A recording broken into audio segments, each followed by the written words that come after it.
Okay, this is example problem 6, and I kind of brought this one in a SketchUp partly because I want you to see how this transition to actual 3D works before we do it, or at least talk about it in terms of matrices. So the thing about the SketchUp program, as many of you already know, you got to carry around a box. You got to remember the Control key and the Shift key for copies and moves.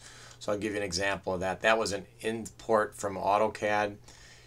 The coordinate system, we realize that we want that to be at our 0, 0 and then going positive x, so we can do things like this. We grab first, then we grab our spot, and now we can go down into the bottom left here and do the hard bracket and tell it I want that to be at 0, 0, 0, close hard bracket, and that put that perfectly to the right spot.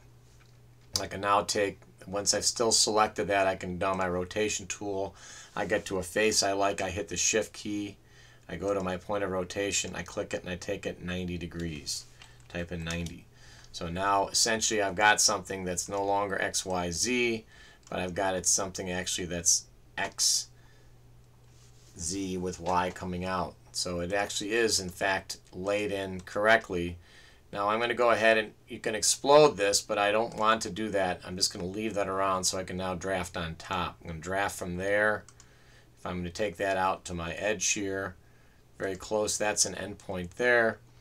I can then do things like use my labeling tools. You notice that that's my 0, 0, 0 point. I can use my labeling tool here, and I got my second vector there. So my two endpoints are there. I'm going to go ahead and look at these forces. This, of course, is showing a distributed load. There are lots of software that'll do it. I'll kind of draft this across if I can, just so you can see that distributed load.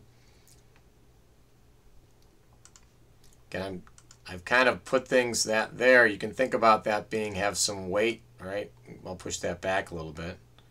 Whoa, or push it forward so you can get a little sense of that's got a distributed load. Of course, that distributed load, that weight, is from the center, though we go ahead and we're fine with that. I'll draft a force there from there to there. Of course, I can label up again, even though it'll take a little more math the way this, it's actually stored. So that is my starting point on that, and this in fact is my ending point. And of course, this equates to force. So this force is positive in the X and negative in the Z, and so you can think about how the radial vectors and all that comes into this. This one here, as I draft a line on top of a line, that was equal, if you remember, that was equal to,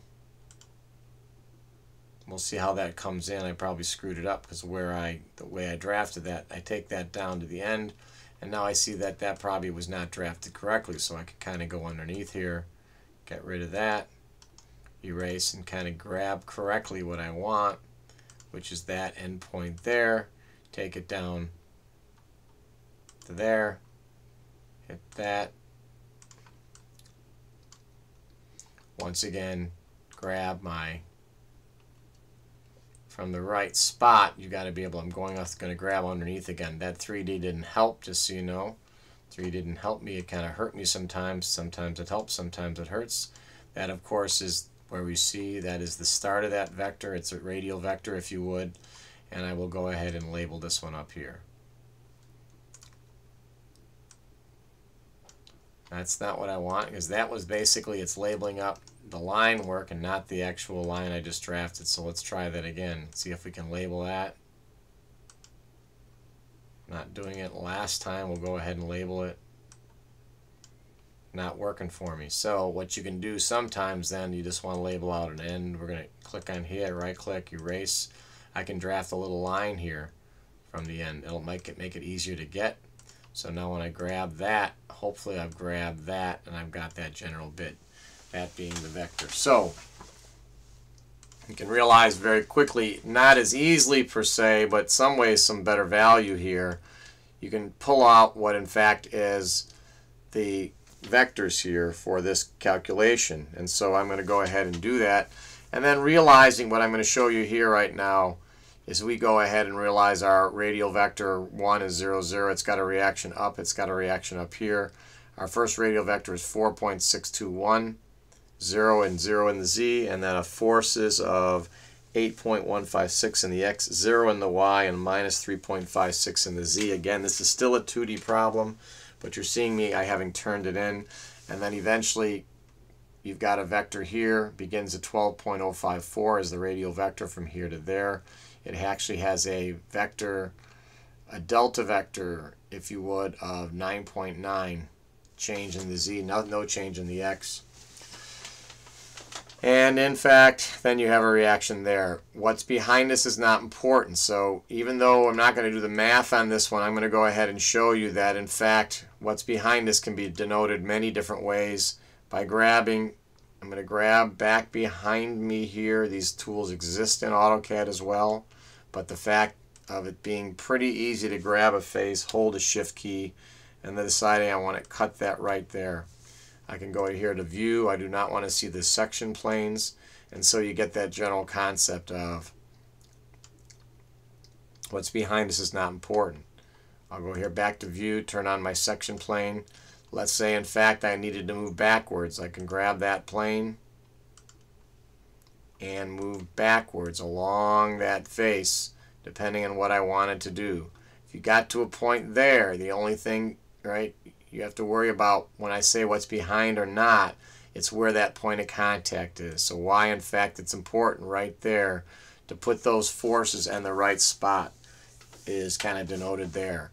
So this program works pretty darn good. You like to keep things bound up in more or less a group or a component right there. You remember that thing, and then draft on top of it. All right, that's basically the last form of that problem that we're going to look at. And what I wanted to finally denote here is this. I'm going to go ahead view. I'm not going to show the section planes. I'm not going to show the second cuts. So there we've got that.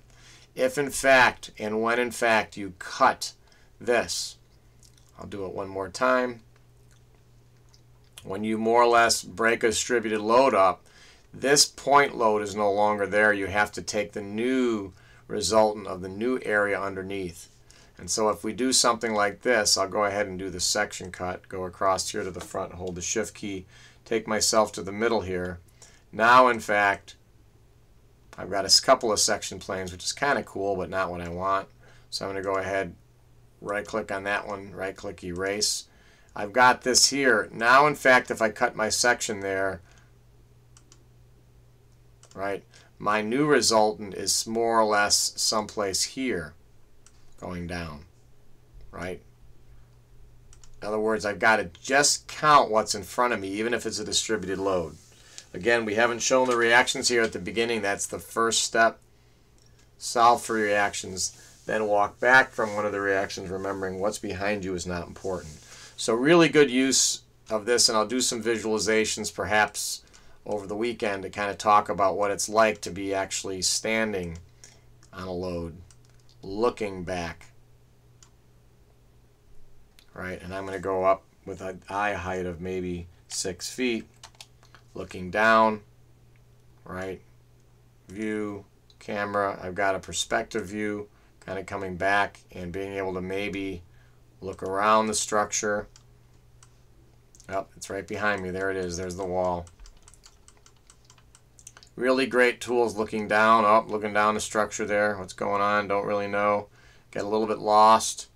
But the reality of what you can do with these programs for visualization, right? Especially as you start moving section planes. Once again, camera, view, turn off my section plane, view, turn off my section cut. And you're back to where we started, of course, which was a simply loaded cantilever beam subject to one inclined point load and one distributed load in the middle. Of course, we cannot forget that in all reality, once we pick our structure, there's going to be a uniform load due to the self-weight, and that's the last thing we check for. Okay, so a lot of value. I would suggest when you bring in AutoCAD, you do it with a file like we saw before, an import. You remember to hit the options and then preserve the drawing origin if you're bringing stuff around. And then also remember that you should keep it all lumped together in a group. Thanks for listening.